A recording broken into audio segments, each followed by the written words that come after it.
So you got that raise or that big promotion and you thought that would solve all your problems. But somehow you still have no money left over at the end of the month. And somehow, no matter how much money you make, you always seem to spend it all. That is what we often refer to as lifestyle creep or lifestyle inflation. One day you're driving that 2018 Honda and 6 months after your promotion, you've bought a brand new car and have a nice $800 car payment. So what can we do to avoid this very problem?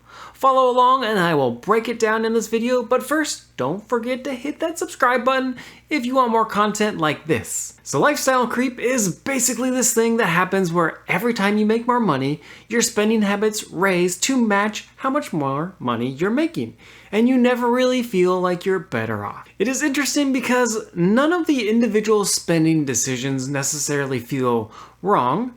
You're not blowing money on something stupid, you're just upgrading a few things here and there. A nicer gym, a better apartment, door dashing more often because you're tired of cooking. Each one is relatively small, but if you add them all up together, they eat up your entire raise before you even notice that it is happening.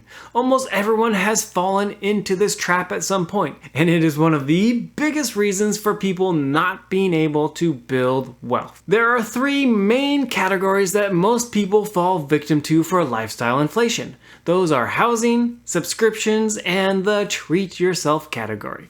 Housing is the big one because it's the most socially acceptable. When you earn more money, moving somewhere nicer feels like something you deserve. And oftentimes, once you upgrade, it is hard to go back. And not just because you're in a lease, but it gets hard to go back to your previous lifestyle. You get used to those new amenities. And then we have subscriptions, which can be the sneaky one. They're small enough that you never really audit them. It starts with Netflix, then you add Hulu, then you add a meal kit, then a fitness app, and individually none of them are that expensive, but if you add them all together, you might be handing over $200 to $300 a month for stuff that you might barely actually be using. And then the last category, the treating yourself category, which is the most psychologically dangerous one because it's backed by this feeling that you've earned it.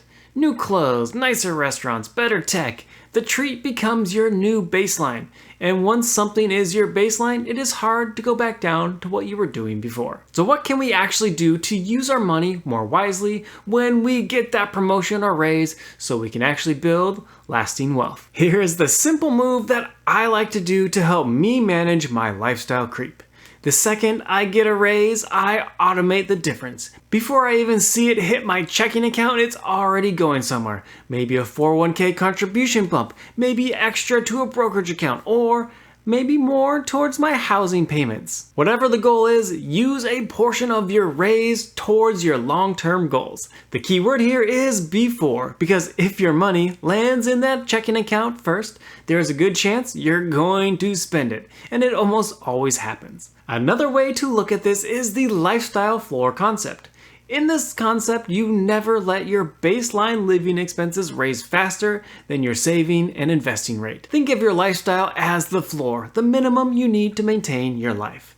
Every time you upgrade something, that floor raises a little bit. And the problem is floors don't easily go back down. So the rule is this. Your saving and investing rate has to go up at least as fast as your lifestyle floor does. If you get a raise and you want to spend some of it on a better life, that's totally fine, do it. But if your savings rate stays flat while your floor is raising, that is not okay. The goal is that every raise should move the needle on both, which means a little more life and a little more savings.